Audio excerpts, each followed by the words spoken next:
Today we're sewing up something bold, playful, and oh so fun from Matchy Matchy Sewing Club. This color block pattern expands on the craft studio tee we already know and love, but with a modern twist. A cheerful checkerboard design and 3 playful views to choose from. Whether you're in the mood for a cropped color block tee, a sweet peplum top, or a breezy mini dress, this pattern is all about effortless style and joyful making. It's beginner-friendly, super versatile, and comes together quickly. I'm using 3 vibrant summer cloud linens from Matchy Matchy, raspberry fizz and sugar mint for the bodice, and a pop of firefly for the cuffs and bias-bound neckline. These colors pop and make the checkerboard really shine. Since the front and back are identical, I've marked the wrong side of my fabrics with noted pieces of tape, just to keep things organized. You can also use the handy cutouts provided with the pattern to pin to your pieces for extra clarity. So choose your favorite colors, clear your table, and let's start stitching up something bright, happy, and totally you. To prevent the curved necklines from overstretching as we work with our project, we're going to stay stitch. Sew along the curve with a 1/4 inch seam allowance.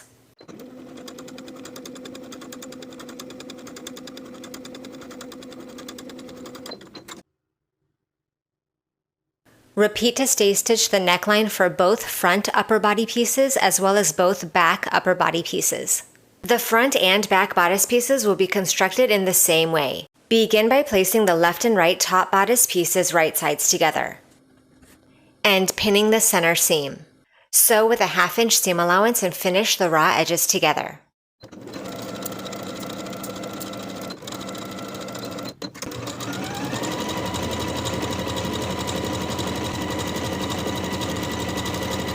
I've pressed my seam allowance toward the lighter fabric.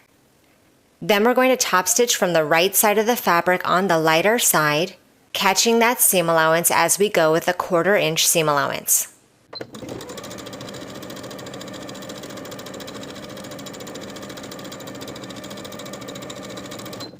Now we'll place our left and right bottom bodice pieces right sides together along the center seam and pin in place. Sew with a 1/2 inch seam allowance, finish the raw edges together, then press your seam allowance toward the lighter fabric.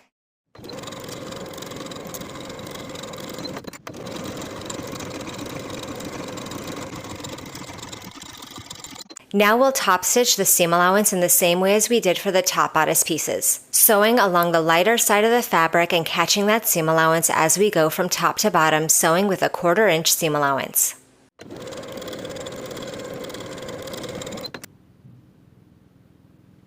Along the top raw edge of the bottom bodice piece, we're going to sew basting stitches from one side to the other. Start and stop your stitches 3/4 of an inch away from the outer edges. And leave tails of thread on both sides so you have tails to pull for gathering.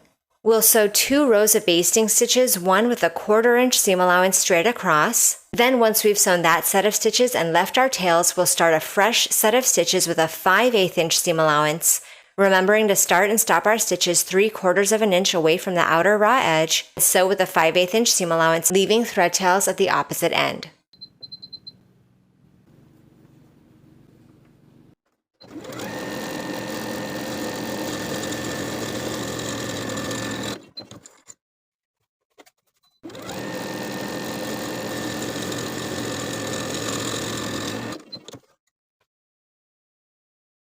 Before we begin the gathering, place the top and bottom bodice pieces right sides together, aligning the center seam, and pin at the center point. Now we'll begin pulling our basting stitches to gather the bottom bodice piece. Once the bottom bodice fits the top bodice piece and the gathers are distributed evenly, pin them together. Repeat to gather the opposite side of the bodice.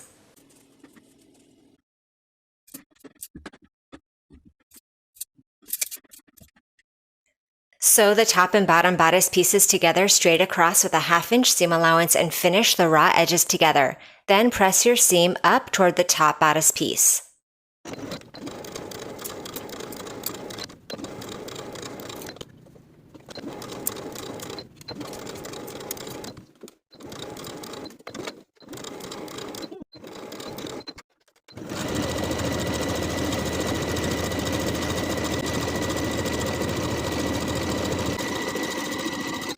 From the right side of the garment, you can now remove any visible basting stitches.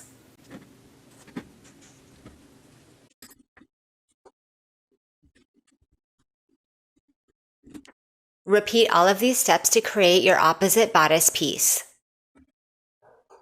Then we'll place the front and back bodice pieces right sides together along the shoulder seams and pin in place. Sew both of the shoulder seams with a 1/2 inch seam allowance and finish the raw edges together as we've done previously. Then press these seam allowances toward the back of the garment. Now we'll pin our side seams from the underarm to the bottom of the garment on both sides. Sew both side seams with a 1/2 inch seam allowance, finish the raw edges together, and press the seams toward the back of the garment.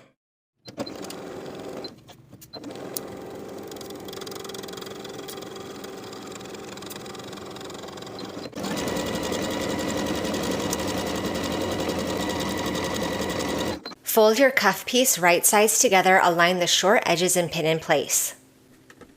Sew the short edge with a 1/2 inch seam allowance and press the seam open.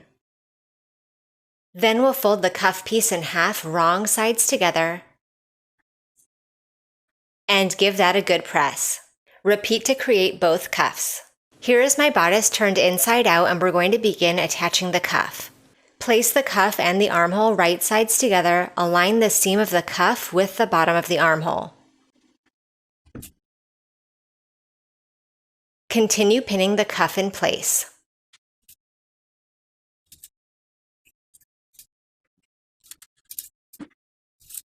Sew the cuff into the armhole with a 1/2 inch seam allowance and finish the raw edges together.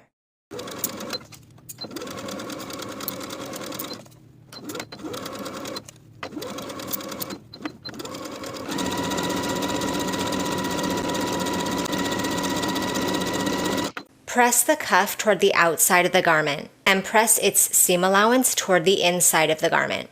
From the outside, we'll top stitch our seam allowance in place all the way around with an 1/8 of an inch seam allowance.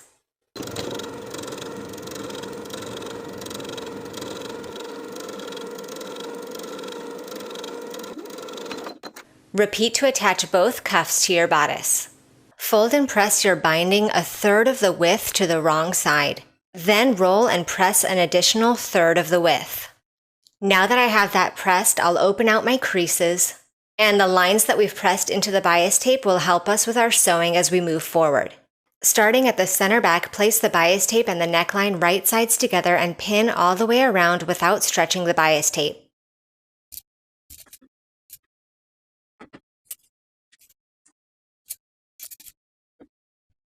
Once you've pinned all the way around and you're back at the center back, allow the short ends of the bias tape to overlap the starting point by a 1/2 of an inch. Trim off any excess if necessary. Then we'll place the edges of the bias tape right sides together and sew with a 1/2 inch seam allowance.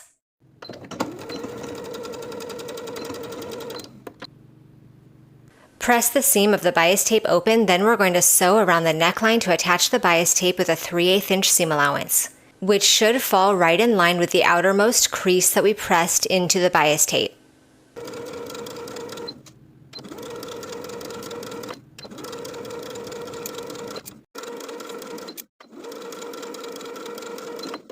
Fold the binding up and away from the neckline and over its seam allowance.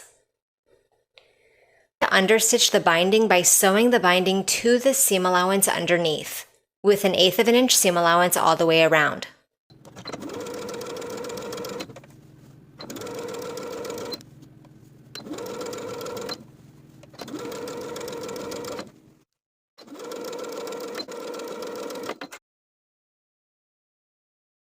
Fold the outermost fold of the bias tape to the inside of the garment so that it covers the main seam allowance. This folding of the bias tape should fall in line with your outermost crease that we press with the iron. Fold the bias tape and the seam allowance once more to the inside along the main neckline seam. Continue to fold your bias tape to the inside of the neckline in the same way all the way around. You can also add a garment label at this time, tucking it underneath the bias tape at the center back and pinning in place.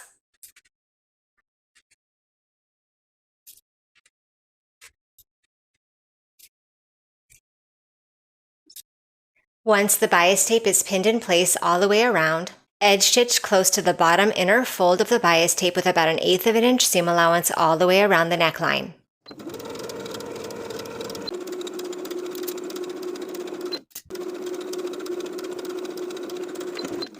To hem the bottom of the garment, fold the raw edge to the wrong side by 1/2 of an inch, then roll and press an additional 1/2 of an inch, all the way around. I've pressed and pinned my rolled hem all the way around the bottom of the garment. Now I'm ready to edge stitch in place all the way around, sewing with about 1/8 of an inch seam allowance from the upper inner fold all the way around.